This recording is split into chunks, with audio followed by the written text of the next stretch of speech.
Listo. Bueno, buenos días para todos, para todas. Damos inicio a la mesa número 7, en la cual vamos a abordar el tema de barreras psicosociales para la paz. Esta mesa, como tal, hace parte del Congreso de Redipaz.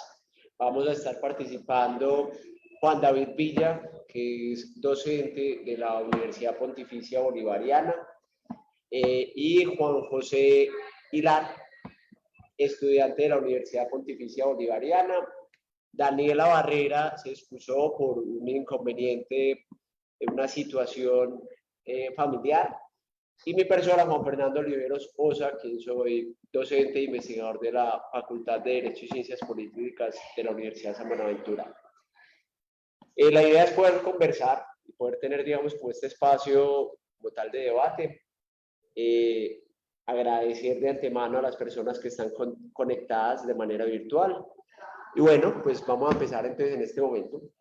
La discusión, si puedes poner como las diapositivas.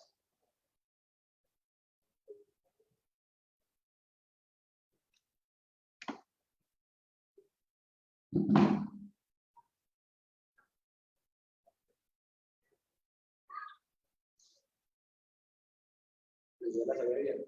¿Está bien?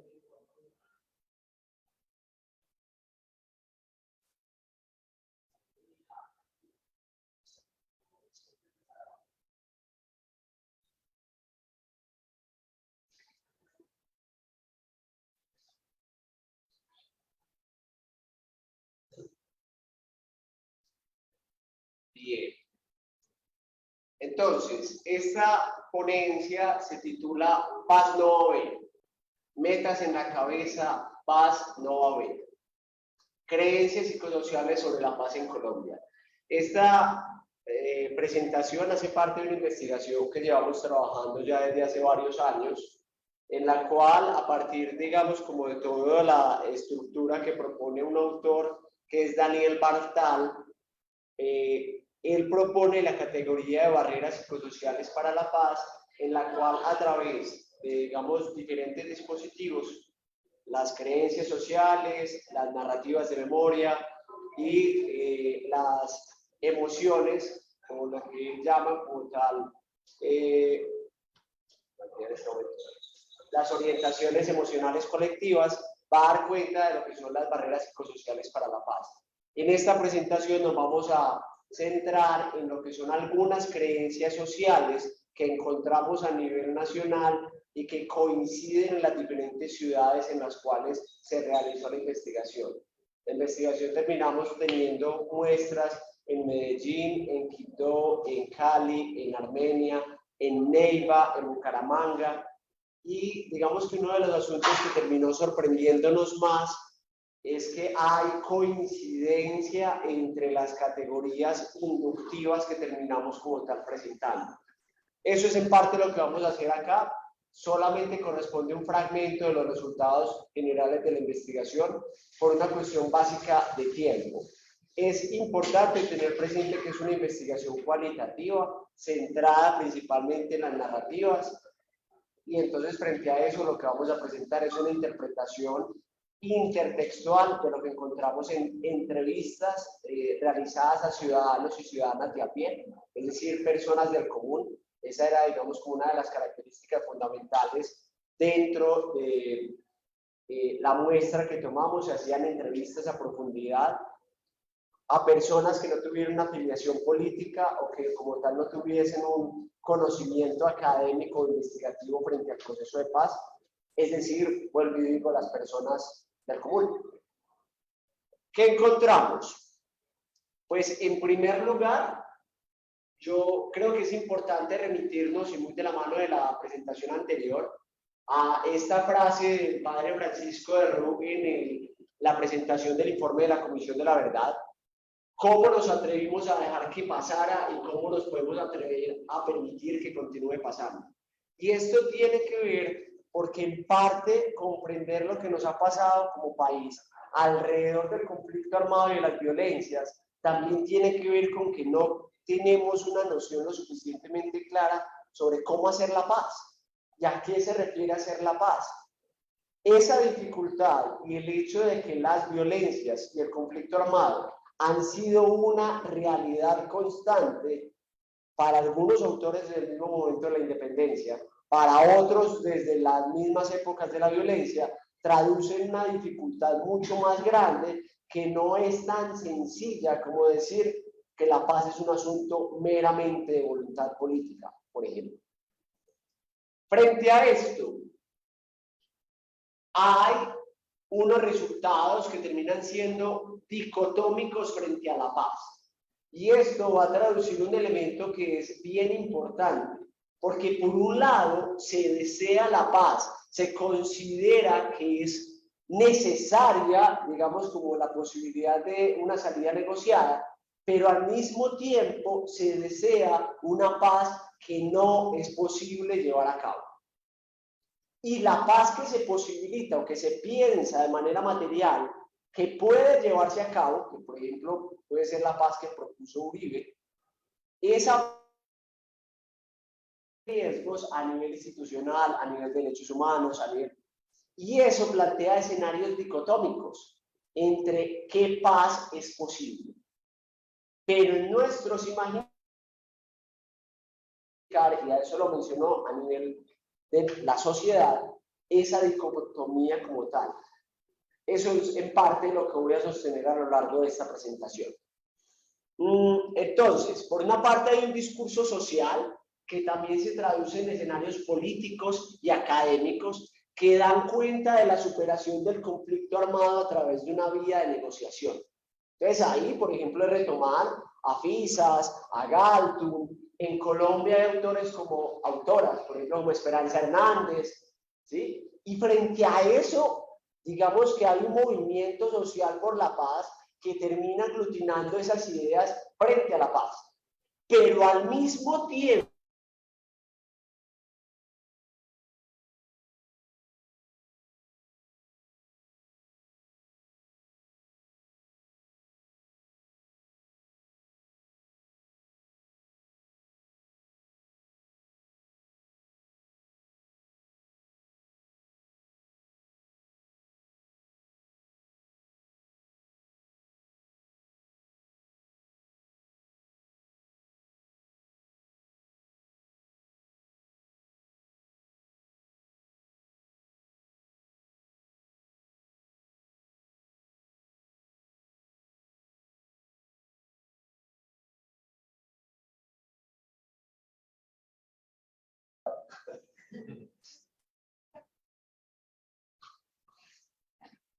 bueno, frente a eso hay diferentes relatos que sostienen lo que les estoy intentando compartir.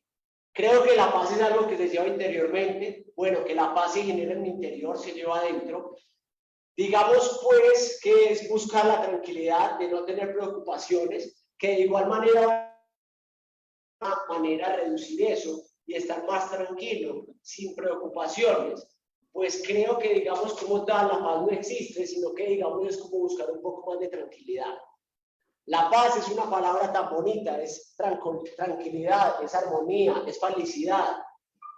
Es un sentimiento propio que primero viene de ti y ya luego, pues si viene de ti, obviamente tus condiciones deben ayudarte a desarrollarla. Dale a la siguiente. Vean que aquí hay relatos de Palmira, de Pereira, de Quito, y ese relato es consistente, se conecta a nivel nacional. Pero muy de la mano de lo que un autor coreano, Byung-Chul Han, plantea, y es que hay un escenario de dominación muy claro, porque ya no nos están diciendo entonces que usted accede a que el Estado como tal lo deba de controlar, sino que si hay desorden social es culpa suya, porque no tiene suficiente paz interior. Ese asunto, vuelvo y les digo, plantea otro escenario distinto, es otra paz. Distinta a la paz imperfecta, distinta a la paz negativa, distinta a la paz romana. Y aquí la pregunta es la misma, ¿qué es la paz? ¿Y qué entendemos por paz? Entonces, cuando se plantea ese discurso de la paz como un asunto subjetivo, termina dándose entonces una negación de lo que Galtung proponía dentro de sus causas estructurales, porque se desliga el sujeto de su entorno social y de sus condiciones estructurales. ¿Sí? Porque entonces, vuelvo y digo, si tenemos un conflicto armado en Colombia, es porque no somos lo suficientemente buenos y no tenemos suficiente paz interior. Por ejemplo, dentro de esa lógica, Suiza sí tiene mucha paz interior. Y pues yo lo digo de manera de chiste, pero... Sí, claro, ya lo digo de manera muy... Lo que pasa es que hay, intento traerlo como chiste porque es normal aquí en Colombia que haya el comentario, uy, vivir en Suiza y perderme de este tipo de cosas. Y lo digo porque pareciera que esa realidad fuera más deseable, cuando en realidad construye una realidad subjetiva distinta. Aquí hay un asunto inclusive peligroso, porque se considera también que la familia es el causante del conflicto. Y este discurso también es clave porque tiende a privatizar asuntos que obedecen a una causa que es macrosocial. ¿Sí? Voy a avanzar porque lo intenté hacer corto, igual el tiempo es...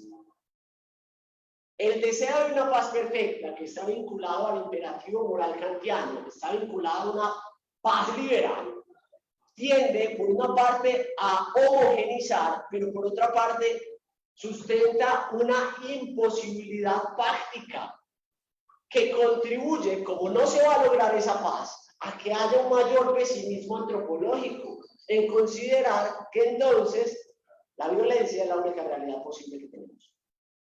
¿Sí? Y a partir de ahí es muy difícil llegar a esa paz esperada, aunque se desee.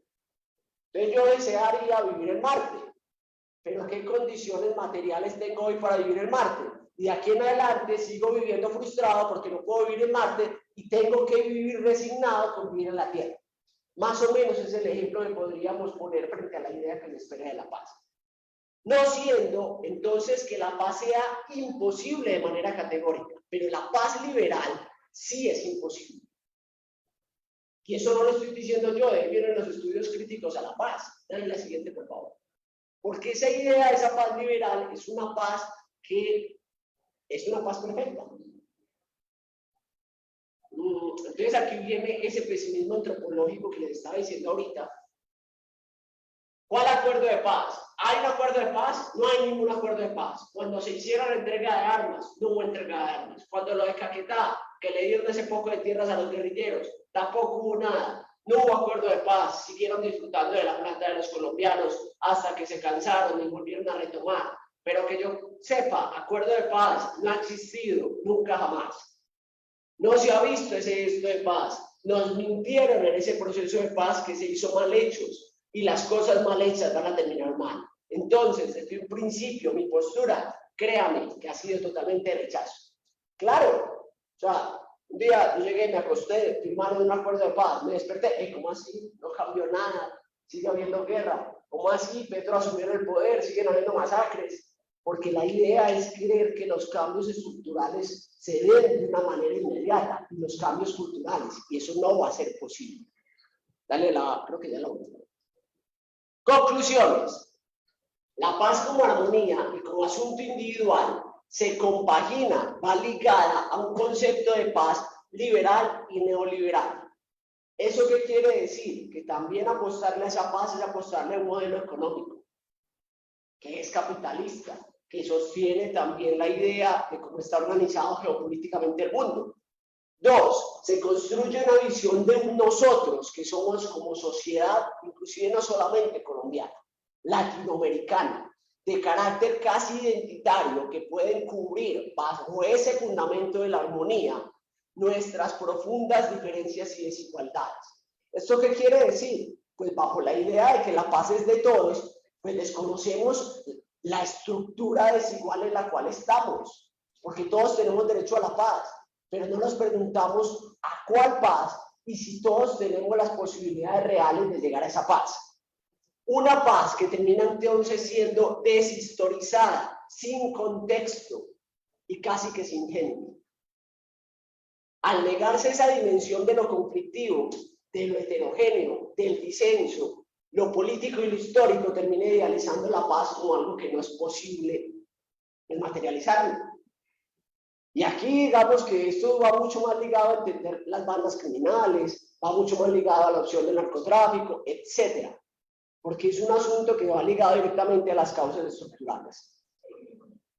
Y esto lo decía ahorita, porque entonces lo que yo estoy haciendo acá me distancia de entrada al ser crítico de esa paz liberal, entonces ya soy un enemigo del Estado. Porque o estoy de acuerdo con la paz liberal o no tengo lugar dentro de las propuestas de paz, dentro de esta concepción. Esa posición es inclusive muy smithiana, muy de la relación amigo-enemigo. Va a plantear entonces que quienes se opusieron, por ejemplo, al proceso de paz, proponiendo que era un proceso que necesitaba también mayores garantías en su implementación, eran el enemigo.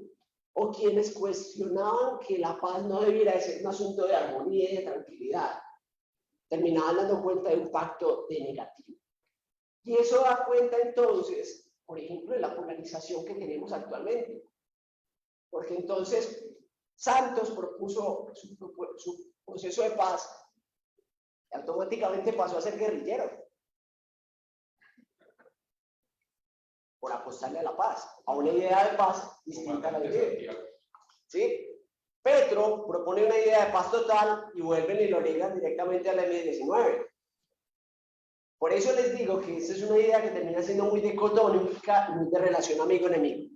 Entonces, para terminar, esta paz perfecta, esta idea kantiana, este imperativo de que hay que hacer la paz con una idea de que la paz es armonía, tranquilidad y de que no podemos aceptar los desencuentros, plantea un obstáculo directo a la barrera para la construcción de una paz imperfecta que reconozca, 1, la conflictividad, 2, nuestras violencias estructurales que son históricas, coloniales, ¿sí? Culturales, y también las formas de violencia directa que se derivan de las condiciones, porque entonces en últimas la violencia directa es resultado de la violencia estructural y de la configuración de una violencia cultural que sigue como tal soportando pues la violencia directa que seguimos viendo hoy en día. Eso era lo que tenía para abrir la conversación. Creo que es muy probable que haya provocado diferentes reacciones y esa también era la idea, porque esa es la idea también de estos espacios. Voy a darle la palabra a Juan José para que continúe.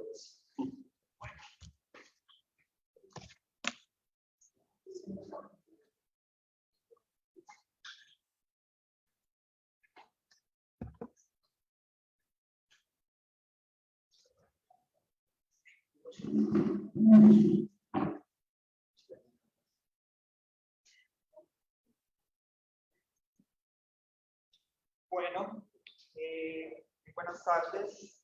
Para empezar, después de que el compañero ponga las diapositivas, me gustaría pues, agradecer a la Universidad de San Buenaventura, a Redipaz por permitirnos estar acá, también a Juan David y a todos por su asistencia.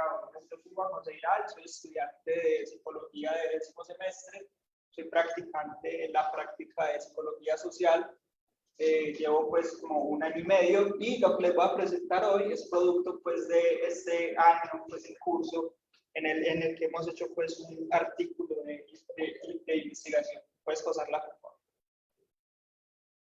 Bien, entonces este artículo parte primero que todo de una idea pues que tenía la profesora Daniela Barrera sobre cómo se pueden ligar las barreras psicosociales para la paz y toda la investigación que se ha venido haciendo desde hace unos 3, 4 años más o menos, frente a una situación pues, que ustedes saben que ha venido más o menos como desde el 2019 y con énfasis pues en el 2021 todo lo que fue el marco del paro nacional, ¿cierto? Que fue algo pues, que paralizó una parte pues y que generó evidencias de que la polarización es algo pues como muy fuerte. Puedes pasar nada por.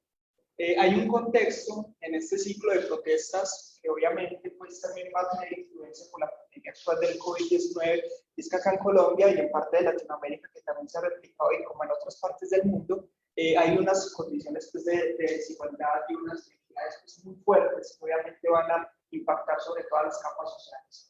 Esto lleva a que obviamente las personas ganen estas situaciones, algo que va en detrimento pues, de su calidad de vida y que manifestarse, que quieran cambiar estas situaciones. Y esto implica entonces que obviamente hay una confrontación entre las élites políticas, económicas y también intelectuales, y se puede ver de esta forma, frente a esas reivindicaciones y frente a esos deseos de unos cambios pues, que paulatinamente se van a ir dando, como decía el compañero.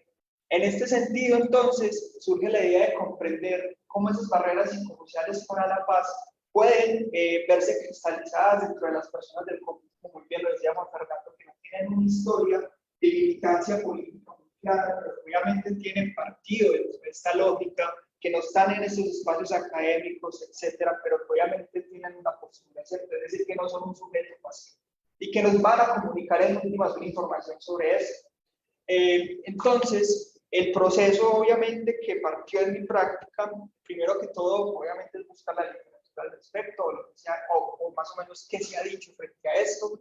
Se desarrollaron pues todas unas categorías de análisis muy influenciadas también por la investigación que se ha venido realizando, y obviamente unas que fueron emergiendo con unas entrevistas que yo también tuve la fortuna pues de hacer un trabajo en esto, de varias ciudades, Quibdó, Pereira, Armenia, Medellín, Cali, me puede pasar una en este momento, y ver cómo esos discursos de estos participantes evidenciaban narrativas, evidenciaban imaginarios y demás sobre la protesta social. En últimas, esto lleva pues a realizar toda una matriz intertextual que, como ya muy bien lo demostró Juan Fernando, pues van a ir evidenciando toda una serie de estos relatos. Y ya en últimas, pues está el componente de escritura que les voy a mostrar más o menos qué es lo que estamos pensando. Todavía está en construcción, es cierto, pues hacer la postura. Bien, para iniciar entonces, se parte de que hay unas barreras psicosociales para la paz que nosotros en investigación nos basamos en la investigación de Partal y Halperin, que llevan investigando sobre esto ya bastante tiempo, en donde básicamente se nos dice que esas barreras son una operación integrada de procesos emotivos, cognitivos y también motivacionales, que combinados con una serie de repertorios preexistentes que vienen siendo básicamente una serie de narrativas sobre la historia política, cultural y demás, se van a ir configurando una serie de procesamientos de la información y también de posturas ante la situación. Y que en esto lleva a un pensamiento sesgado y distorsionado de la realidad, que lleva a que la persona frente al conflicto armado asuma una posición para que este sea, por decirlo de esta manera, llevable, ¿cierto? Estas barreras en el marco colombiano se pueden decir que surgen en un conflicto intratable, que básicamente viene siendo cuando un conflicto armado se vuelve de difícil solución porque lleva mucho tiempo, un conflicto armado que lleva 50 años o más, y que también, digamos que esto genera en la población civil toda una serie de huelgas individuales y colectivas que se generan pues, en estas sociedades en conflicto. Ya las causas de la movilización, que es como una de las primeras grandes categorías mencionadas por los artículos sobre movilización social, se manifiesta obviamente que las personas que se movilizan desde la teoría de Tackley, que es este gran teórico de la psicología social del siglo pasado, mencionan que hay una necesidad de identidad social y de grupo, que en últimas esto cuando se está en una movilización social lleva a que se genere también una identidad politizada que es colectiva. En este sentido, entonces, los miembros del grupo que están de ahí en la protesta social o en la movilización van a ir generando también una serie de pensamientos sobre las situaciones que pueden afectar a ese grupo que son vistas como injustas. Acá en Colombia, por ejemplo, en este sentido, la reforma del antiguo, uno de los antiguos ministros de Hacienda y Crédito Público, pues generó toda una serie de debates alrededor del reparto económico y distributivo que hay acá en Colombia, que generó obviamente frente al contexto de la pandemia unas situaciones pues que son vistas como agraviantes y que pueden llevar a que se genere toda una movilización en este sentido. También obviamente esto lleva a que la protesta sea vista como una manera de lograr resultados o cambiar esa situación, y por lo tanto hay una instrumentalización de la protesta en el sentido de que se espera que ella genere cambios positivos, ¿cierto? Y que implica entonces una necesidad de participar en esto. Puedes pasar, por favor. Obviamente, dentro de la protesta se ven enmarcadas toda una serie de emociones en la movilización, que obviamente dentro de la investigación las ligamos con las orientaciones emocionales colectivas, que en este sentido van a cumplir primero que todo un papel individual al hacer que la persona frente a una situación tenga una reacción emotiva, puede ser de valencia positiva o negativa, pero que lleva a ponerse en lo colectivo y que lleva a que se genere toda una comunidad, si se puede decir de esta manera, una comunidad emotiva. Y esto lleva a que las personas que están en la protesta social pues tengan toda una serie de efervescencia colectiva, un concepto pues de raíz freudiana, que lo que implica es que cuando se está en la misma, todo lo que se está viendo en la masa va a ser obviamente parte del individuo y en este caso pues también la emotividad se va a reflejar. Esto en última se va a representar en lo que dicen las personas, en lo que llevan, en los carteles y demás, que son formas de expresar esa emotividad y que también solventan el grupo, pues pasarla. Obviamente, en una protesta social no va a haber una reacción positiva en la mayoría de los casos por parte de las fuerzas de seguridad del Estado. Se sabe pues, que ha sido reprimida. Acá lo vimos durante el último ciclo de protestas y de movilizaciones, seguramente puede volver a pasar en el futuro. Y esto lleva a que se evidencie pues, la brutalidad policial, la violencia social y demás, que es una de las cosas que nos interesaron ver en esta investigación. Incluso estas narrativas llevan a que se justifique la violencia frente a los marchantes con base en creencias basadas en la historia pues, del conflicto armado, que llevan a que se tilde al manifestante como guerrillero y demás, que ya lo vamos a ver más adelante, que responde a una matriz cultural y política. En el comportamiento político se basan más que todo los repertorios de acción colectiva. Estos repertorios de acción vienen siendo formas en que la protesta social se representan y son comportamientos que los miembros de un grupo de protesta realizan. Estos pueden ser agresivos como pueden, ¿cierto? Incluso están enmarcados en un contexto histórico, no van a ser los mismos repertorios de acción en una protesta con entornos digitales actualmente como era hace 50 años. Puedes pasar por... Bien. Ahora entonces, ¿qué nos hemos ido encontrando en la investigación? Primero que todo, hay unas razones para la protesta. Acá, antes de iniciar los resultados, estos discursos van a estar divididos en tres. De las personas que están de acuerdo con la protesta social, de las personas que son ambivalentes, es decir, su opinión puede fluctuar entre los que están de acuerdo como los que están en desacuerdo, y obviamente los que están en desacuerdo. Entonces, las personas que están de acuerdo con la protesta social evidencian creencias de apoyo a la misma, ¿cierto? Creen que esta es algo fundamental para que se resulten los cambios y, digamos, las desigualdades tengan una solución. También, igualmente, consideran que el marchante es una persona que lucha por los derechos de la sociedad. De igual forma, los ambivalentes van a decir que tienen creencias o mostraron que tienen creencias más ligadas al control político que se realiza en la protesta, es decir, ven en la protesta un componente político para tramitar unas peticiones, pero es muy particular, es que nos encontramos que las personas ambivalentes tienden a ver ese control político más ligado desde unas élites económicas, políticas, intelectuales, ¿cierto?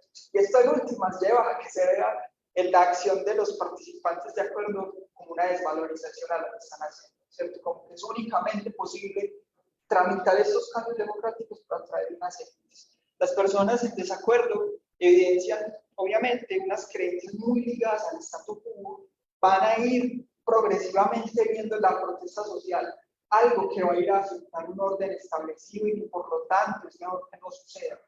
Esto, como lo vamos a ver más adelante, lleva a que se genere toda una serie de creencias y emociones también, que lleva a que se justifique la vulneración de los derechos humanos de los marchantes, consiguiente a la deshumanización de los mismos.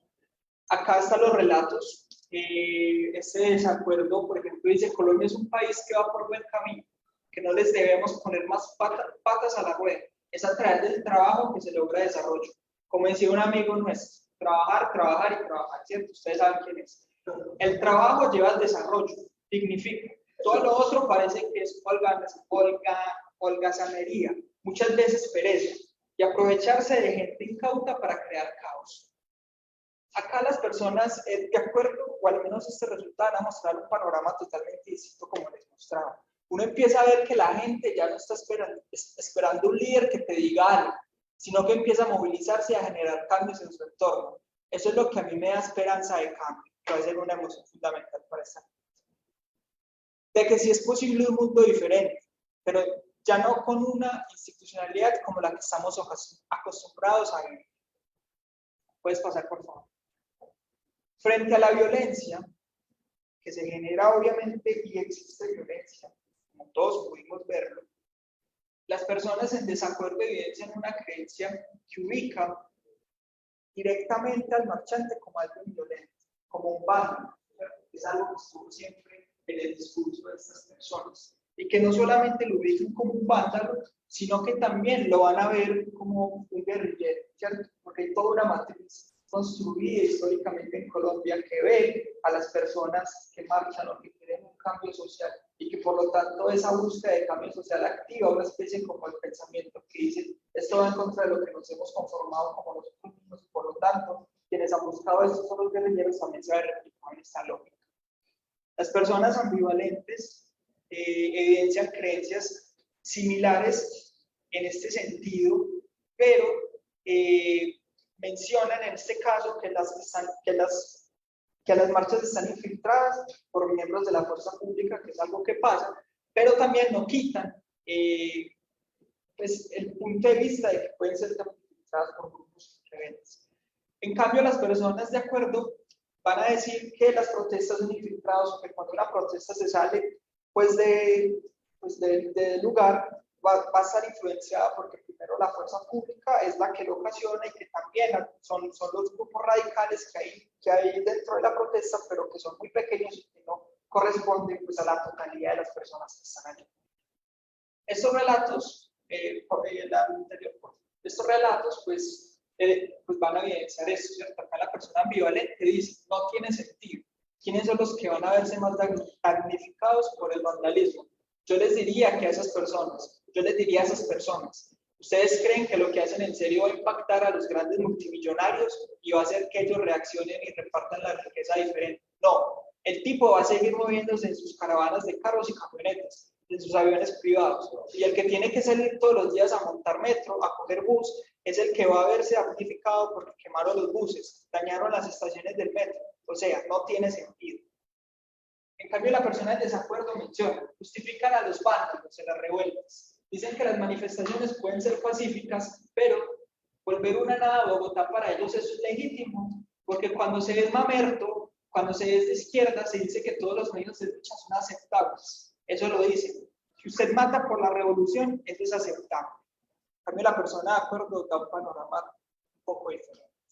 Un día salió un meme en el estado de WhatsApp que decía, yo sí me fui a producir, yo no fui una de esas personas vagas, vándalas que salió a marchar, algo así, no, gaminería, ahí sí me dio mal genio, no todos son gamines. Esa palabra gamine es muy interesante porque, puedes pasarla por favor, porque más adelante va a llevar, como vamos a ver, a que se ponga en lugar del marchante con una persona que no existe, ¿cierto? Por todo lo imaginario que hay frente a las personas que son vistas con ese rótulo a los habitantes de Cali y demás que eso evidencia algo muy fuerte para la construcción de paz, incluso para la deliberación con los otros.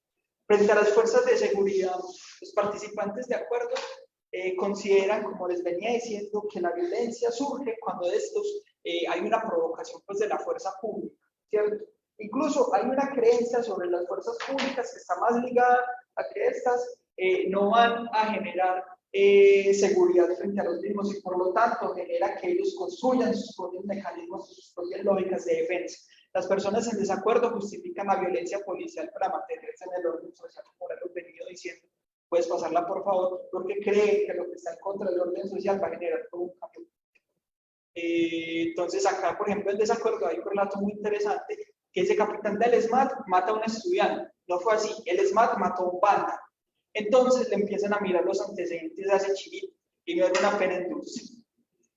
En el apartado de acuerdo, en este momento están acusando a las marchas con una cantidad de que son mafias, que son vándalos y que todo lo que ocurre es culpa de los dirigentes. Entonces les lavan las manos al SMAT, ¿cierto? Ahí está reflejada todo lo que estábamos diciendo. Puedes pasar, por favor. Frente a los estigmas que surgen en la protesta y frente a la izquierda, los participantes ambivalentes y desacuerdo van a generar como una unión dentro de sus creencias. van a estar más ligadas a descalificar y ver siempre a los marchantes como personas que responden a una militancia política a la izquierda. Así es, o sea, no puede que sea verdadero. Y dicen que los que están marchando son opuestos a los valores de la democracia liberal y al statu quo, es decir, como que la matriz hegemónica de derecha. Se puede decir de esta manera. Que obviamente esto lleva a que en Colombia, con todo lo que ha pasado históricamente con la izquierda y demás, debe a generar pues una reacción violenta frente a eso y una polarización frente a lo que es muy fuerte. Por su parte, los participantes de acuerdo con la protesta mencionan que lo anterior es una forma de desviar la atención frente a las problemáticas que realmente deben ser atendidas. Puedes pasar, por favor.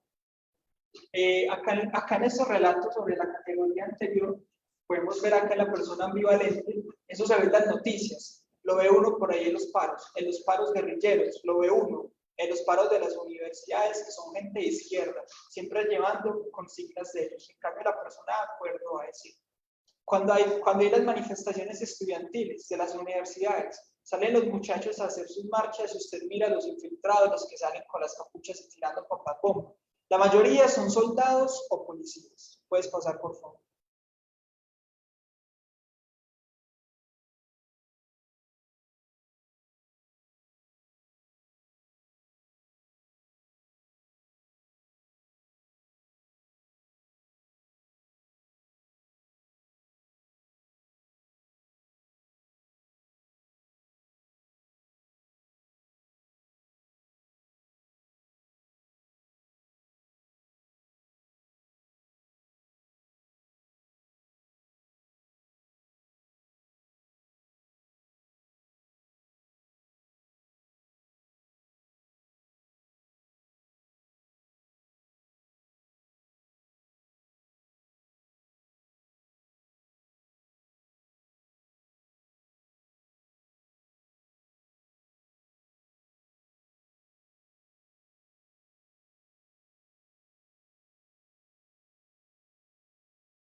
Hay una creencia o sí, por parte de los participantes de acuerdo frente al odio, que lo ven como una estrategia política para disuadir a los movimientos sociales, ¿cierto? Esto también lo ha dicho mucho la literatura al respecto. ¿Puedes pasar, por favor? Pasar por...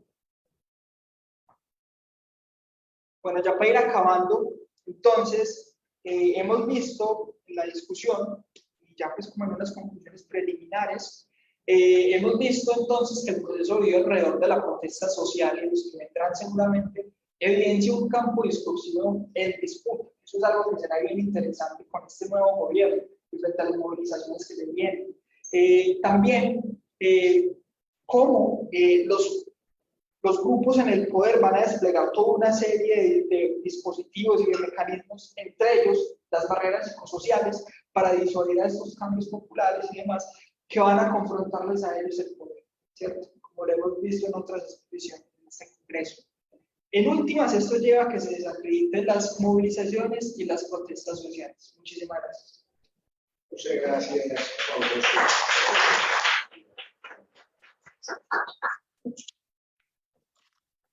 Bueno, vamos a darle la palabra al profesor Juan David Villa, quien va a cerrar este panel de barreras psicosociales para la paz. La presentación de Juan está en la carpeta.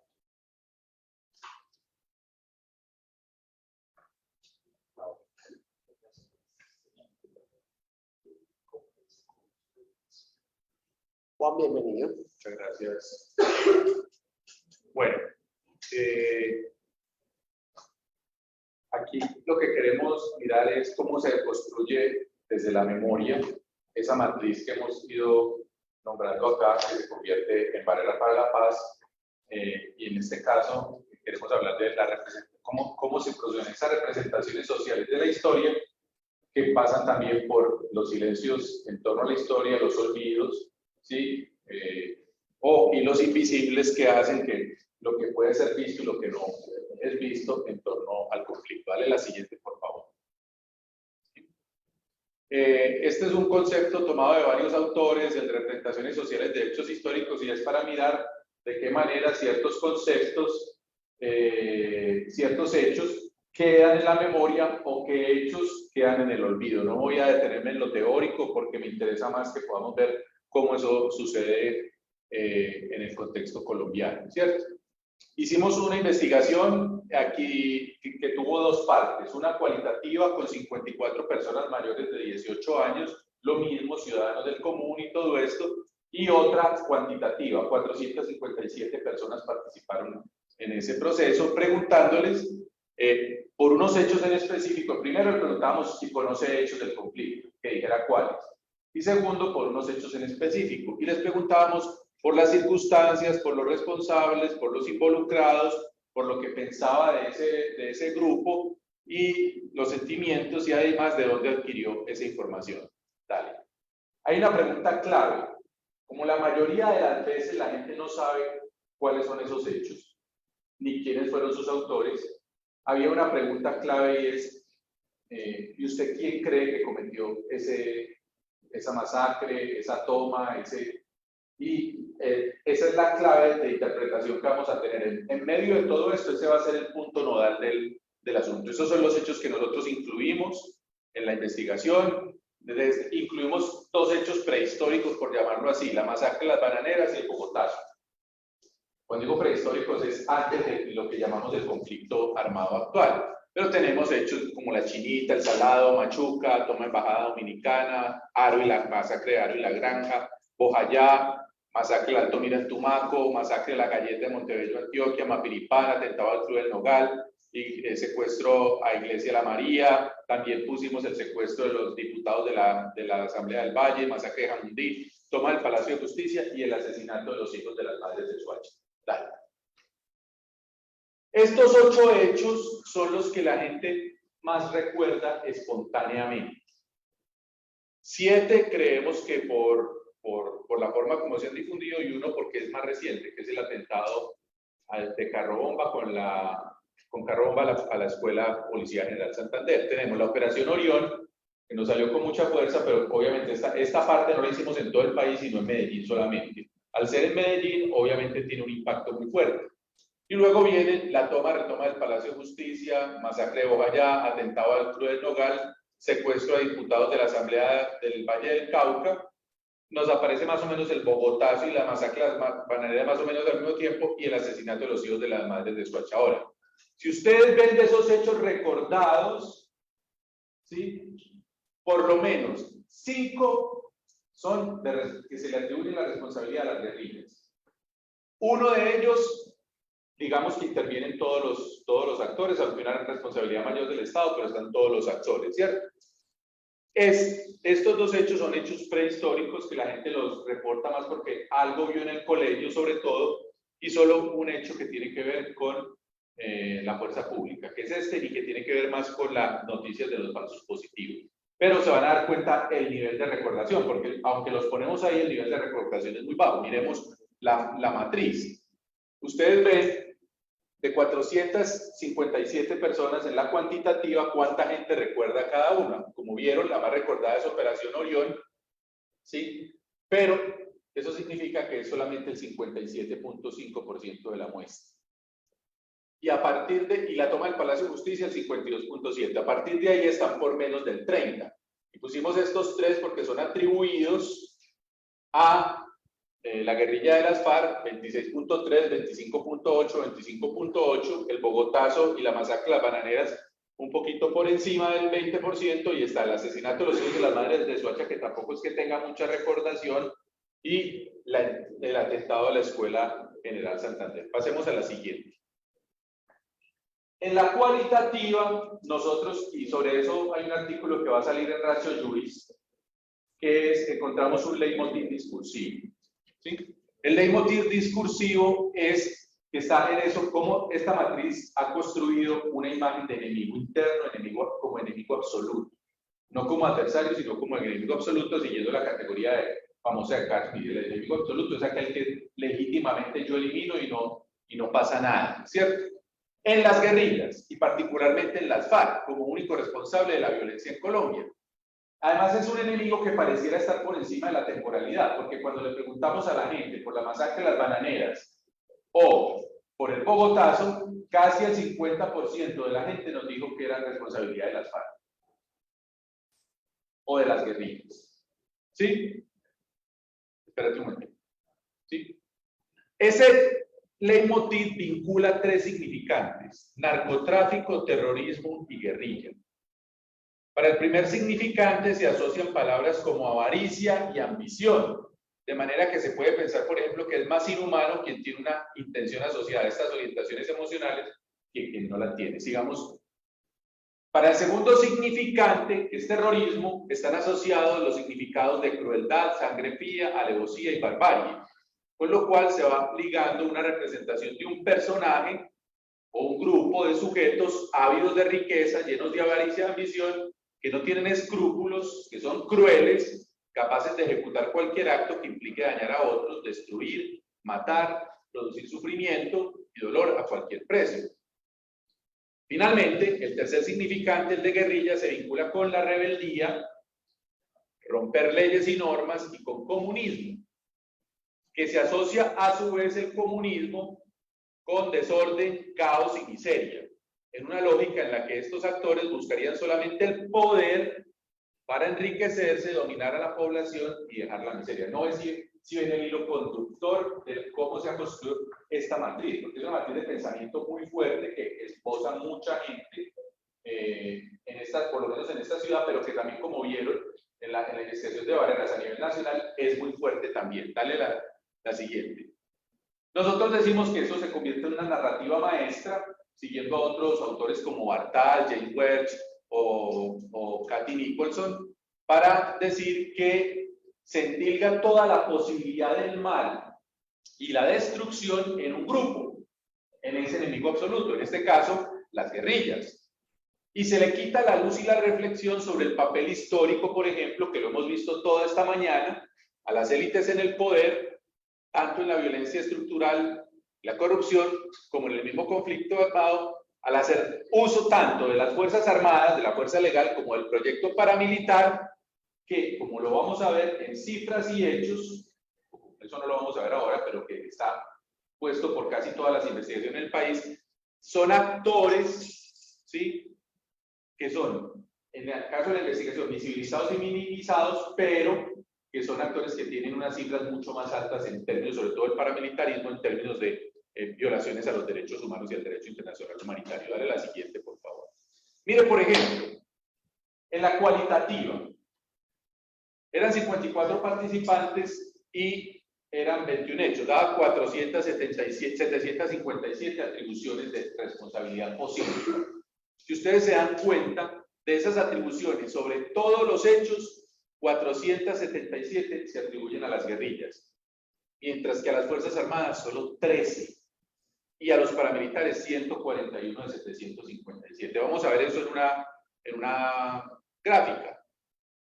Dividido por guerrillas, a las FARC el 31%, al ELN el 9%, guerrilla en general 16%, M19 7%, paramilitares el 19% de todos los hechos, y Estado 2% y Fuerzas Armadas 2%. Como ustedes ven, es una desproporción enorme. Sigamos. Pero cuando juntamos todas las guerrillas, el 63% de la atribución de responsabilidad que hace la gente sobre los hechos del conflicto armado se da a la guerrilla. La cuestión es que en la cuantitativa nos salió lo mismo. Fue una coincidencia. El 63% de la gente piensa que el conflicto armado y los hechos del conflicto armado son responsabilidad de las guerrillas. Es una cosa muy fuerte. Ustedes ven lo de los paramilitares y sumando pues lo del Estado nos da solamente un 4%. Dale la siguiente. El problema no es banal. Esta es nuestra reflexión al respecto, porque atribuir la responsabilidad a la mayoría de los hechos, aún en una situación de un pasado remoto, como veíamos con las bananeras, por ejemplo, o por conjetura o suposición, aunque no se tenga recuerdo del mismo, ni exista narrativa, ni representación, porque no se sabe, de forma mayoritaria a un grupo, las insurgencias armadas, que además son terroristas, narcotraficantes, y que además eso se lleva a comunismo y eso se lleva incluso a izquierda, como lo veía en la anterior presentación con Juan José, al que protesta, no es ingenuo y podría pensarse que es un producto de una construcción de la memoria y de la historia oficial que paradójicamente está marcada por un olvido conveniente. No se recuerda el hecho, ni las circunstancias, ni los actores, pero si se debe atribuir un responsable de forma inmediata y no reflexiva, espontánea y sin rodeos, aparece de forma contundente y más allá del azar la atribución a la insurgencia armada. En la investigación cualitativa, les decía, la cifra del 63% se repite en la atribución y en cada hecho ronda el 50%. Vamos a ver. ¿Sí? Siguiente.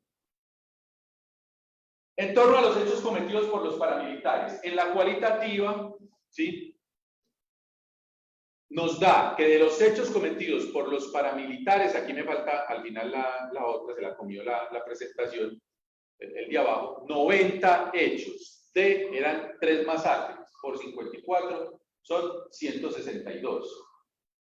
¿Sí? Mientras que a los mismos paramilitares solo 46 veces se le atribuye a esos, de esas posibles. Y a las Fuerzas Armadas solo una, obviamente, porque pues, no eran los actores. Pero miren la grilla. ¿Eso el porcentaje cuánto es? Pasemos a la siguiente. Bueno, esta es en la cuantitativa que tenemos. Masacre del Salado, El Aro, La Granja, Mapiripán, Trujillo y asesinato de policías a reclamantes de tierra en Urabá, que esa la incluimos en la cuantitativa.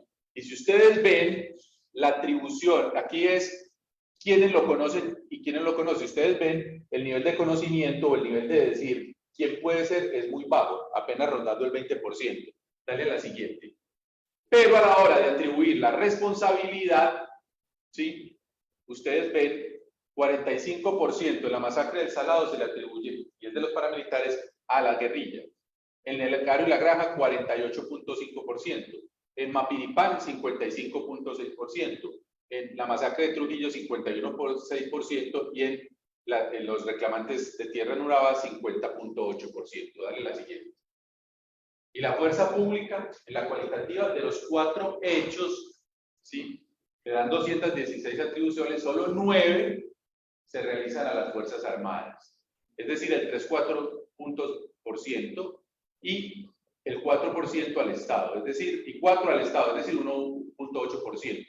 Y solamente en los falsos positivos, 7 de 54 participantes le atribuyen el hecho a la fuerza pública, 16,6%. ¿Sí? Eso quiere, y ya, mirándolos todos en conjunto, el 54% de la gente le atribuye la responsabilidad de estas masacres a la guerrilla, siendo de los militares. Pero miremos la atribución a la fuerza pública, miremos en los casos. Dale la siguiente. Ustedes ven, a la fuerza pública solamente 9 casos. Eso, como ya vimos, no da ni el 7, no da ni el 4%. ¿Sí? Mientras en las guerrillas 117 veces se le atribuyen. Y a los paramilitares también, pero eso no da tampoco ni el 20%. Dale la siguiente. Mirándolo en la cuantitativa, en la fuerza pública, el conocimiento que hay, ¿sí?, o el no recuerdo acá es 88.4, 82.9, 66.3, 85. Y esta que es Orión, sí, hay una recordación alta. Pero ustedes ven, no hay una recordación, la gente no sabe eso cómo es. Dale la siguiente. Y a la hora de atribuir las responsabilidades, ustedes ven allí, guerrilla, 55.6% para el Alto Mira, Jamundí 51.4%, para hijos de madre de Soacha 42.9%, cuando incluso ha salido en medios de comunicación, Villatina, que la incluimos también en la cuantitativa, 42.5%, y Operación Orión, que es todos los actores, 38.1%. ¿Vale? Entonces, hay ausencia de representaciones sociales de los hechos históricos en los falsos positivos, en la mayoría de las masacres, pues se configura a partir de relaciones complejas, no solamente entre el tipo de hechos que se recuerdan y aquellos que no, según su relevancia para la identidad nacional, sino también a partir de la vinculación de esas representaciones sociales, los actores involucrados y su impacto social. Todo lo anterior conlleva la conclusión de que la configuración de estas representaciones está marcada porque algunos relatos y discursos son privilegiados y difundidos por los medios de comunicación masiva, de nuevo. ¿Sí? Nos aparece esto acá. Y las instituciones sociales más que otros, dependiendo del actor involucrado. Inclusive, algunos pueden opacar a otros o coexistir en la narración de un mismo hecho. En el caso de la toma del Palacio de Justicia o el atentado al Club del Nogal, pueden tener más impacto social por estar asociados a los significantes de comunismo, guerrilla, narcotráfico y terrorismo, en una línea de continuidad que conduce al significado de caos y destrucción. Dale a la siguiente. La mayoría de los participantes no realizaron una lectura integral ni estructural de la responsabilidad ni de las circunstancias en el momento de la entrevista. Si bien el no saber a profundidad sobre el conflicto armado y su historia era uno de los criterios de inclusión de la población, se evidencia la importancia de trabajar mucho más con las diversas poblaciones en torno a la construcción de la memoria histórica y el papel de la verdad como aportes fundamentales para romper estas lógicas que legitiman la violencia y la guerra. Dale la siguiente. Estos procesos deben desarrollarse no solamente a través de la educación y la academia, sino también en la conformación de una postura ética más clara de los medios de comunicación, o por lo menos en una democratización de la información que le dé valor a los medios alternativos, puesto que los medios hegemónicos, al estar vinculados a las élites en el poder, se limitan a reproducir la historia oficial o las versiones que favorecen la interpretación histórica de estas élites, constituyendo una mirada sesgada, estereotipada, simplista y conveniente, de tal manera que la configuración de representaciones sociales de hechos históricos significa una barrera psicosocial para la paz y la reconciliación que solo puede ser rota cuando las voces de las víctimas, las voces de todos los actores, el dolor no competitivo y la identificación de todos los actores del conflicto como responsables sea parte integral del relato y el recuerdo. Creo que ahí terminamos. Muchas gracias. Muy bien, muchas gracias, Juan.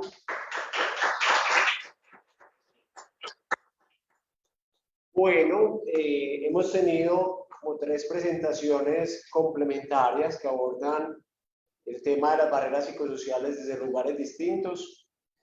Creo que por un tema de tiempo no voy a hacer, digamos, como la síntesis, que digamos es parte del ejercicio de moderación, pero en parte también creo que su seguridad alimentaria es necesaria. ¿Sí? Si hay alguna pregunta. Entonces, más bien si tienen alguna inquietud, pregunta, comentario.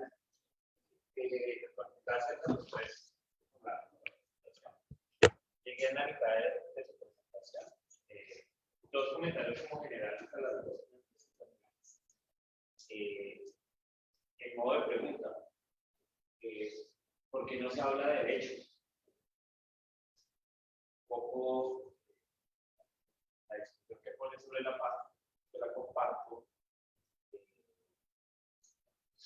Puede existir un peligro de seguir trabajando la paz, no como derecho, entendiendo, si ayer estábamos en la Buenaventura en Molinos, presentando esa discusión con los estudiantes de doctorado, pues pareciera, como tú lo dices, queda muy en la comprensión de lo individual, tiene, digamos, las explicaciones igual también teóricas alrededor de los derechos, pero tampoco nadie del doctorado dijo que era un derecho, que era efímera, que era una expectativa, que era utopía, y nadie habla, digamos, un poco también con las referencias internacionales que se hacen de autores, pues es que el derecho a la paz no existe. Entonces, negarlo o quitarle el lugar como derecho también pues nos pone en lo que se critica en el lugar también de la individualidad, nos pone como sujetos, como ciudadanos, a que son asuntos de meras expectativas, cuando lo que se está reconocido internacionalmente es el derecho a la guerra. Como el propio lo dice, en el marco de las masacres, lo que se dice con la aplicación del derecho internacional humanitario es más como, ¿por qué los dos no utilizan digamos, en tanto la paz como derecho, pero también en el caso de la protesta, también me llama la atención que no se nombra como derecho, teniendo que es un derecho distinto a la paz, reconocido, ¿sí?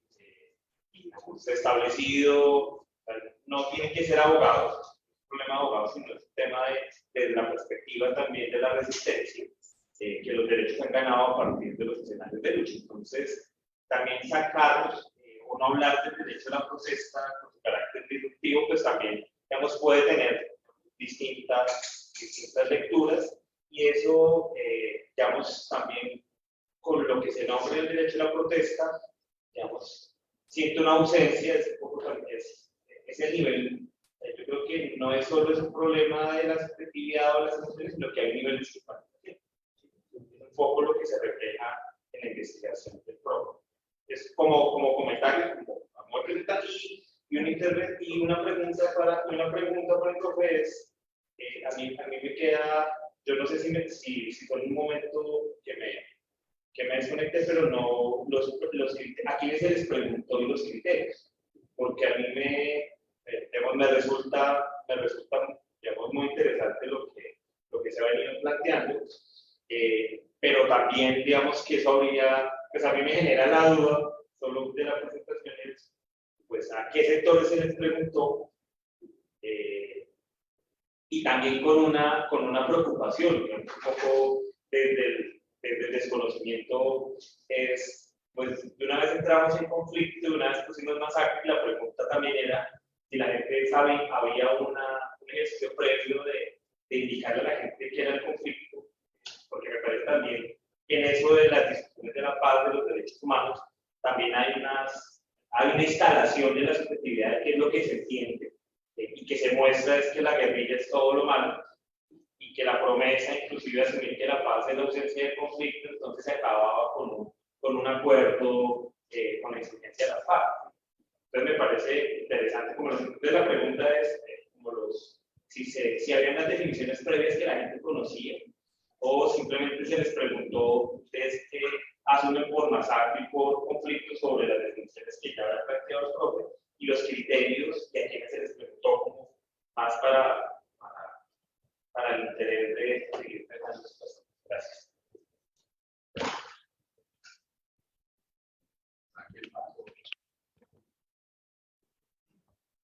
Muchas gracias. ¿Te puedo pedir si te puedes acercar? Porque creo que no quedarías con el sistema. Sí. Acá. Sí, vale. Muy bien, muchas gracias por las exposiciones. Quisiera conectar un poco lo que ustedes han planteado con la intervención que hizo la comisionado en relación a un planteamiento que creo que está de fondo, que tiene que ver con unas condiciones culturales que están en el ámbito de la trayectoria de los aspectos de las representaciones, de las percepciones y de las nociones y conceptos o concepciones que manejan la gente también sobre distintos aspectos relacionados con paz o con la paz. Entonces, a partir de que hacemos parte de un escenario formativo educativo, a mí me gustaría ya en términos de propuestas o de apuestas, por ejemplo, si hay una valoración de las representaciones críticas, o sea, una valoración crítica de las representaciones sociales que construyen de las percepciones que tienen de paz o sobre la movilización, ¿eso qué implicaciones tiene ya en el de las transformaciones culturales y simbólicas que se requieren? Y en ese sentido, ¿qué se podría hacer, por ejemplo, cómo trabajar esto en educación y en otros escenarios, pues que no sean exclusivamente ¿sí? Es eso de que. Bien, ¿les parece? Yo creo que la respuesta a la pregunta es metodológica y eso no aparece, yo estaba intentando hacer memoria y eso no aparece a nivel discursivo ni aparece, digamos, a nivel también de que se pudiese ligar de manera directa como derecho. Y la manera en la cual está planteada la investigación cualitativa es a través de un ejercicio hermenéutico de codificación por distintas fases. Entonces, intentamos ser lo más fieles posibles en la narrativa de los sujetos participantes de la investigación y no es común, aunque sí se puede ligar. ¿Sí? De hecho, lo estaba pensando y me parece muy interesante la observación, porque esta investigación hemos sacado como diferentes aristas y esa no la hemos tenido en cuenta, pero sí se podría ligar. ¿De qué manera? Cuando se plantea que la paz es un asunto exclusivo del Estado o de las partes que están en conflicto y entonces la sociedad termina siendo un tercero. Y en parte eso también es verdad, porque en parte la sociedad es pues, el tercero al cual habría que garantizarle también el mismo derecho a la paz. Pero no emerge como una categoría importante o como, yo diría que no es la representación o la creencia social más usual de la mayoría de las personas. Ese derecho a la paz se reclama más bien como un derecho a la tranquilidad, pero no se nombra como un derecho a la paz o como un derecho a que yo pueda vivir sin violencia o sin delincuencia, pero no se nombra propiamente como derecho a la paz. Inclusive la palabra derecho no es tan usual, ¿sí? Y eso hace que quizás haya el distanciamiento, pero aquí viene el segundo punto. Y es, pues en parte lo que nos convoca a nosotros a ser partícipes de esta investigación, es que sí consideramos que como colombianos tenemos derecho a la paz y que es necesario también plantear este tipo de lecturas por un asunto de hacer un reclamo al Estado en términos de garantías para la construcción de paz. Eso por una parte. Y de la misma manera, pues proponiendo la ruta de las preguntas, ¿qué hacer con esta investigación? Esa es una pregunta que desde hace algunos años venimos haciéndonos Juan David y yo, porque pareciera la misma lógica que el escenario es entonces paz no va a haber, porque el escenario termina siendo también muy pesimista. Y entonces ante las barreras no estamos proponiendo y las conclusiones de los tres no terminan yendo en vía de alternativas para salir de las barreras psicosociales para la paz. Principalmente por un asunto metodológico también es el tiempo, pero la idea muy desde la mirada, o partiendo por ejemplo de Martín Baró partía de la necesidad de observar la realidad social tal cual para poder proponer estrategias adecuadas. Entonces, frente a eso, creo que es fundamental que la educación para la paz esté ligada también a de qué paz estamos hablando a la hora de educar. Y ahí, pues, hago media también de mi ejercicio particular. Yo tengo una clase en el pregrado de Derecho que es Cátedra Especial para la Paz, pero la cátedra que yo doy no es la que el gobierno dictaminó dentro de su normativa, porque esa va a estar ligada a la paz liberal, entonces no estamos haciendo nada. ¿Cuál es la alternativa? Pues parte de los hallazgos que yo he encontrado en esta investigación los llevo directamente a compartirlo con los estudiantes y a que haya una visión crítica también del discurso de la apuesta por la paz. Entonces creo que también por ahí va el asunto, creo que es una idea de reconocer que hay unas barreras para poder proponer las soluciones. Como en el sentido de, no es claro para mí, no me sé la respuesta, creo que el asunto sí es a partir del diálogo, si es a partir también de la pedagogía, si es a partir del encuentro, si es a partir de la movilización, y que a partir de ahí también se pueda deconstruir y desaprender los imaginarios y las creencias que hay alrededor de la paz. Eso sería como lo que podría responder, pero hasta ahora en la investigación podríamos proponer otra para poder ser responsables con las respuestas que podríamos proponer. Juan, José. No, sí, más que todo, pues como el coloquialismo, pues y también en la línea pues, de lo que está diciendo Juan, creo que acá la investigación tiene que pensar muy bien cómo se va a llevar pues, a lo material, todo lo que hemos venido diciendo, no se quedaría como este tipo de escenarios que lo plantear, y eso es muy valioso. Lo que pasa ahora, digamos que como ahorita el grupo comisionado hay una voluntad gubernamental de cambiar toda una serie de condiciones estructurales y demás, creo que esa investigación tiene mucha importancia en ese rol. Y otros, seguramente. Creo que acá entonces la pedagogía, como está diciendo, la pedagogía para la paz, incluso construir con las comunidades que se han visto afectadas, puede ser algo muy valioso. También para generar un ejercicio pues, crítico de los discursos que ellos manejan, seguramente nosotros también hemos que evidenciar, porque obviamente si no se puede estandarizar pues, a la población en general, pues creo que también puede ser, pero obviamente eso es lo que se tiene que pensar seguramente para otras investigaciones pues, que cojan esta base.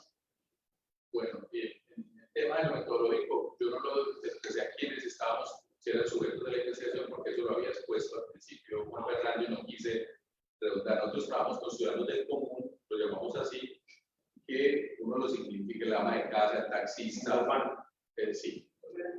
Es decir, y excluimos a militantes de cualquier movimiento social, de cualquier partido político, víctimas, militantes, porque en este país nos queríamos sacar a las víctimas, pero cada rato entrevistábamos y siempre aparece una víctima, pero les dijimos organizadas, y académicos o políticos y todo, o sea, queríamos que fuera algo, pues, o sea, de la gente que no está familiarizada con el tema o que no lo trabaja cotidianamente para que saliera precisamente una representación social o unos imaginarios y unos discursos que fueran los que circulan, digámoslo así, en las conversaciones cotidianas. Entonces ese era el objetivo. Bien, En ese sentido aparece eso, entonces claro, nosotros estamos por el conflicto, qué piensan del conflicto, los actores, y esos actores, y por tanto los hechos en torno al conflicto, pero siempre desde las representaciones que la gente tiene en el imaginario colectivo y cotidiano. Sí nos interesaba mucho eso por una razón, porque, es decir, mucha de la investigación que se ha hecho en Colombia en el tema de paz y conflicto está centrado en los actores del conflicto armados en el Estado o en la sociedad civil organizada y en las víctimas sobre todo. Vemos que toda la investigación es muy rica, nosotros mismos la hemos hecho, hemos participado de ella, pero resulta que quien votó no en el plebiscito no fue esa gente, fue mi tía, la tía tuya, la prima, el primo, todos tenemos familia así, con la que a veces es imposible hasta conversar. Entonces nosotros queremos ir mirando cómo se ha ido construyendo un imaginario en Colombia, que la gente se opone a la paz, que el comunista o el de izquierda, porque ya el comunista, el de izquierda o el progresista o incluso el liberal es un demonio. Mucha gente circula, y en una ciudad como esta eso circula todos los días. Entonces es muy importante, porque incluso cuando uno presenta algunos de estos resultados y tiene un auditorio de gente muy conservadora, igual se sorprende. Y dice, es que nosotros hemos dicho todo esto, pues sí, es que ustedes creen eso. Y eso es lo que se les ha metido. E históricamente eso es lo que se les ha construido. Entonces, como pucha, o sea, tenemos que pensarlo de otra manera. Y me ha pasado muchas veces que después de dar una conferencia, una charla, se acercan personas y dicen, muchas gracias. Entonces pienso que ese es un primer criterio de difusión y de ponerlo ahí. Estoy acompañando una tesis doctoral en el doctorado de Ciencias Sociales, que la pregunta es esa, o sea, ¿qué pasa en la escuela que desde el año 93 no se enseña historia por obligatoria, sino como algo que ahí se le pone, pues el que le da la gana lo pone y el que no, no? Pues es que parte de lo que estamos viviendo es eso, es que si no hay una representación ni siquiera escolar, así sea Simón Bolívar en el caballo con la espada, si ni siquiera hay eso, ¿quién construye las representaciones de la historia? Pues Caracol y RCN. Exacto. Y Netflix ahora. Esa es la representación, o los tres caídos, o las novelas. Esas son las otras. Entonces, es decir, ¿quién nos está construyendo esa representación? ¿Y qué transmite esa representación? Pues obviamente los intereses de unas élites. Por lo tanto, eso es muy fuerte, pero es decir, y además es con la gente con la que tenemos que trabajar. Porque claro, con las víctimas, chéverísimo, con los movimientos sociales, chéverísimo, por eso también la investigación sobre la protesta social. Y sí faltó decir eso, porque sí, todos reconocen que es un derecho. Es una paradoja, porque todos los tres grupos, los llamamos ambivalentes, los que están en desacuerdo, los que están de acuerdo, reconocen que es un derecho, pero cada uno lo lee de una manera y lo interpreta de una manera, al punto de que los que están en desacuerdo que dicen que es un derecho, pero igual hay que echarle a todos. Y además eso es legítimo y además es lo que tienen que hacer. E incluso antes de que hagan daño hay que echarles la policía. Porque hay uno de los testimonios que dice así, o sea, antes de que hagan cualquier cosa, hay que salir a es decir, no se puede permitir que salgan a las calles. ¿Sí? Es decir, y ese tipo de afirmaciones están. Es claro, pero pues eso es porque los que queremos hacer cambios en este país, si los queremos hacer en contravía de lo que piensa, por lo menos un 50%, un 52, un 55, no sé, pero sí un alto porcentaje de la población de este país, nos va a quedar muy difícil, porque pues precisamente por eso los otros se sienten con la atribución de convocar a una marcha el 26 de septiembre en contra de una reforma que incluso los benefician a ellos, y seguramente mucha gente saldrá. Entonces, mientras eso sea así, que eso nos liga con otra categoría que hemos trabajado y que algo mencionábamos esta mañana con Adriana Moleda, la de polarización, que no es que la gente piensa que polarización es que tengamos un debate, no, polarización es que hay unos sectores, unas ideas, unos grupos sociales que se pretenden borrar, y esa borrada puede ser en lo simbólico, en lo discursivo, pero en este país ha sido lo real. Se ha terminado con los partidos políticos. Eso es polarización, no que tengamos debates. Pero esa polarización está instaurada en la sociedad, porque para mi tía que maten a un guerrillero está muy bien y lo aplauden. Y si matan a un izquierdista también, tenemos un testimonio de un chico, no es un viejito, de un chico, que dice que si él tuviera la pistola el día de la marcha, él disparaba. Sí, Juan, como ligando eso que estás diciendo, también habría que decir que esta investigación y las diferentes investigaciones están ligadas como a momentos coyunturales y que esos momentos coyunturales también surgía la necesidad de brindar algunas nociones comprensivas e interpretativas de lo que nos ocurría como país. Cuando estábamos haciendo la investigación, estábamos en pleno proceso de paz y entonces era curioso que la paz como derecho, pues había gente que no estaba de acuerdo con la paz. De hecho, el resultado del plebiscito terminó siendo un incentivo más a la investigación porque una pregunta terminó siendo, bueno, ¿cómo es que la gente termina votando en contra de la paz de una manera tan polarizada? Porque la polarización sí se vio de manera tajante. E inclusive a nivel metodológico, ese fue un asunto que en su momento en las entrevistas lo preguntábamos. ¿Votó a favor del proceso de paz? ¿Votó en contra del proceso de paz? No sabe, no responde. Entonces esas eran las categorías de ambivalente. Y el otro asunto también tiene que ver con la misma polarización surgida también en parte santismo, uribismo, petrismo, uribismo, que yo no estoy seguro que en este momento se difumine, pero con el hecho de que Petro llegue al poder, también hace que para nosotros también sea necesario empezar a proponer otro tipo de investigación, porque también hay un cambio paradigmático a nivel de la estructura política que no necesariamente va de la mano con un cambio paradigmático a nivel de la estructura cognitiva, cultural, educativa, pero necesariamente va a impactar de alguna manera. De hecho, por ejemplo, si ustedes, y yo se lo digo como parte también de lo que yo creo, a raíz de esta investigación yo hubiese creído impensable que Petro llegara al poder, ¿sí? Porque el conocimiento que yo tenía después de ese margen nacional era, no tenemos un país que, digamos, esté dispuesto a dar ese paso. ¿Qué pasó? Los jóvenes principalmente, que no fueron los que nosotros entrevistamos, terminaron siendo los que terminaron teniendo un cambio a nivel de decisión de las elecciones. Y yo creo que eso es muy importante tenerlo en cuenta, porque entonces fue una variable que nosotros no, pues no, yo creo que no hubiésemos tenido posibilidad de contemplarla, pero que en parte también conlleva que nuestra investigación y nuestras ideas también deben de irse ligando a lo que la realidad va evidenciando, porque pues también es esa la que traza las rutas de investigación y las rutas precisamente frente a la comprensión de la realidad, tanto en lo conceptual como en lo teórico. Y no lo teórico lo que permita dar las rutas de la realidad, porque así no funciona, ¿sí? O al menos diría que para ninguno de los tres funciona de esa manera. No sé si hay alguna otra inquietud, si por el chat.